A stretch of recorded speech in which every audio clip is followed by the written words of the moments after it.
It reminds us of him. Ibn Abdul Muttalib, Allahu Akbar. He was the Ra'ish al-Shuhada. Allahu Akbar. الله يبارك فيكم يا حبيبي. الله يحفظنا. الله إن شاء الله يجعلنا يعني مثلهم إن شاء الله ومعهم في الجنة. نعم حمزة. بارك الله فيك.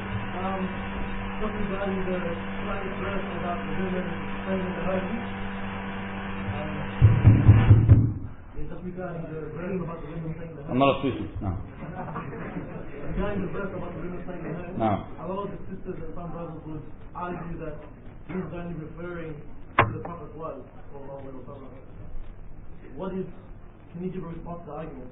I will inshallah next week. Because that's going to organize you next week inshallah. So let us inshallah be patient and barakallah. Good question next inshallah. Rafiqah. Are there any female contemporary Islamic scholars? Is there? Are there any female scholars, Islamic scholars? Are there any female scholars? Allahu Akbar. Probably more than male scholars.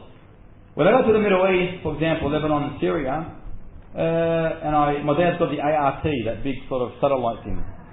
And tabarakallah, there is different than here, believe me. You got all the time lessons and Quranic teachings, and tabarakallah, it's really beneficial. Now, the majority of my shaykh that give lessons are ladies.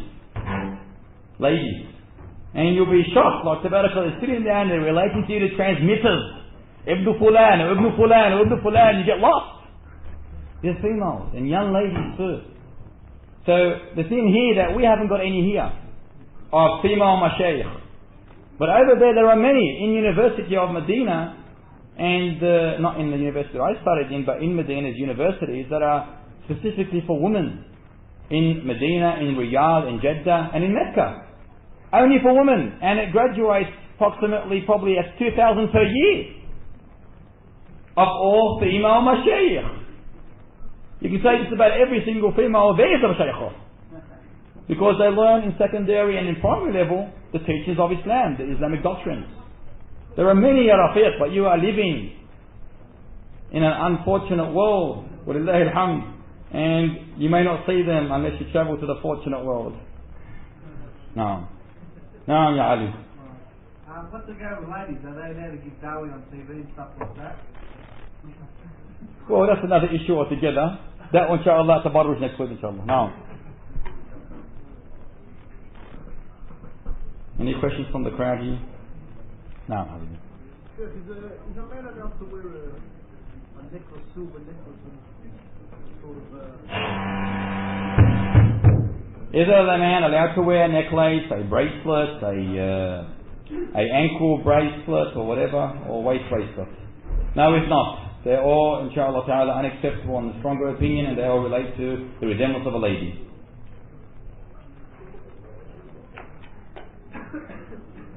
Is it haram for a woman to go to Hajj? Allah, and if I'm mahram? Absolutely not. Now.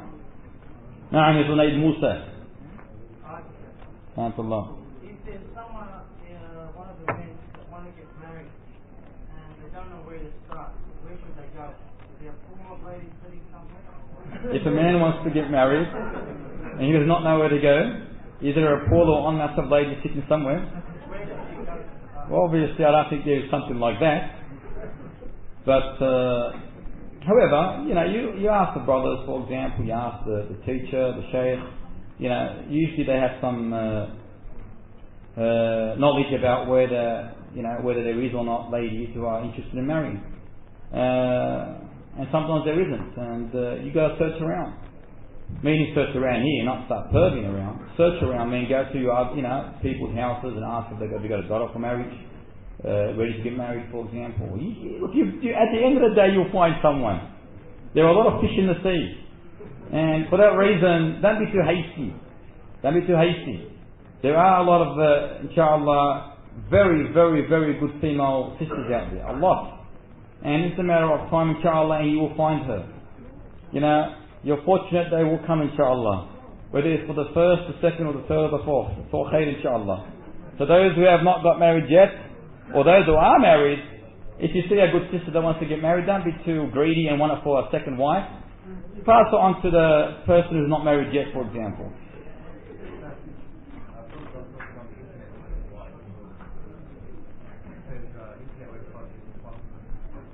There are internet websites that you can find female ladies, Muslims.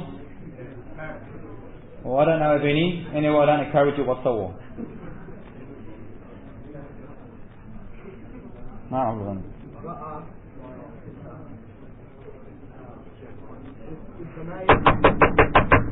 No. Is the name Abdul Doctorate allowed Islamically? The name of sons or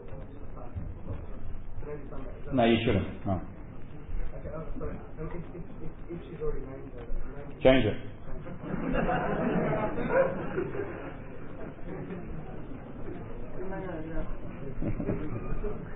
I didn't answer the other question regarding the Sunni or Shia, did I? Anyway, just more or less sort of similar. I think the same questioner has mentioned another similar question.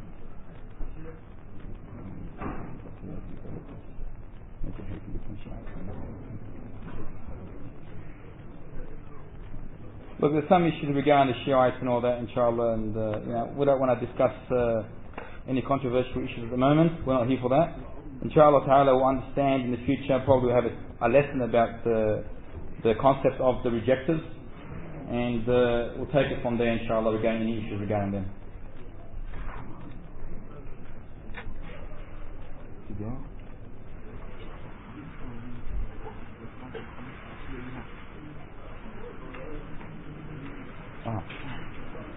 Well, a story just brought to my attention saying, is it haram for a woman to go to Hajj alone without a mahram?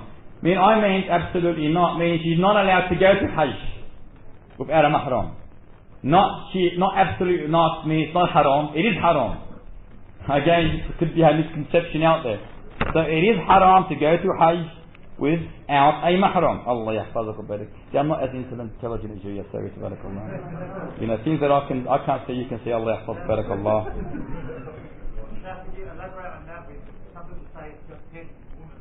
It is haram if you had 100,000 women. Or they thought wrong. It is haram, ya Asad. Ya Asad is Asad. Now, it is haram, ya Asad, to go to Hajj for any lady without a mahram. Whether she got a billion ladies in front of her or with her or none. What they're saying is wrong.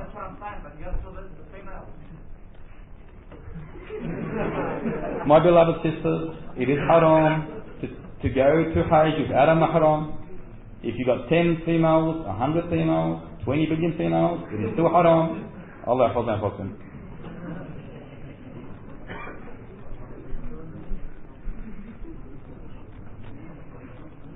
Is contraception against Islam in the belief that they won't fall pregnant? Well, you can never ever determine if she's going to fall pregnant or not. Allah subhanahu wa ta'ala, it's in His hand whether you take whatever kind of contraceptive sort of means. If He rules you to get pregnant, you will get pregnant, no matter what you take. And this is proven in the days of Muhammad sallallahu alaihi wasallam, when one of the companions actually practiced contraception. And he believed that probably practicing this may not get his wife pregnant. Subhanallah, he practiced it and she got pregnant. So, you always have that belief in your heart that it's up to Allah Ta'ala.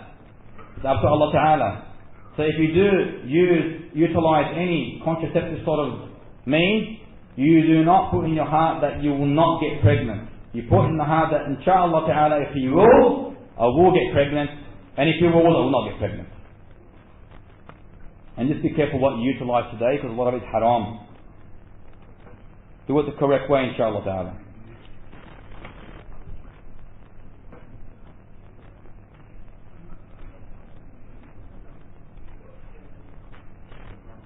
Any questions from here? A lot of repeated questions here. Naam ya Abdul Ghani. Sheikh, for a couple who basically been married for a while and they haven't had any babies, and you get pregnant from the family, so you go to your doctor, whatever.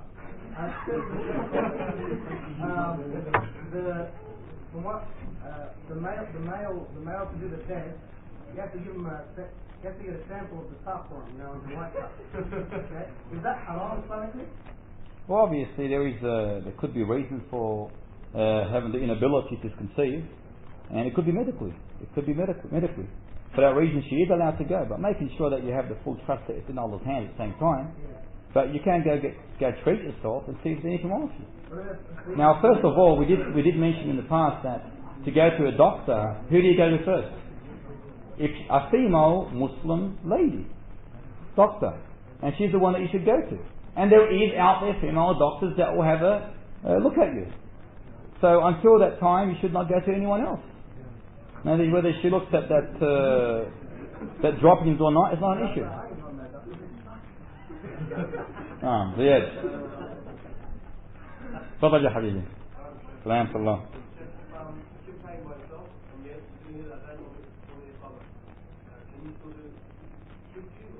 It's better to do the adhan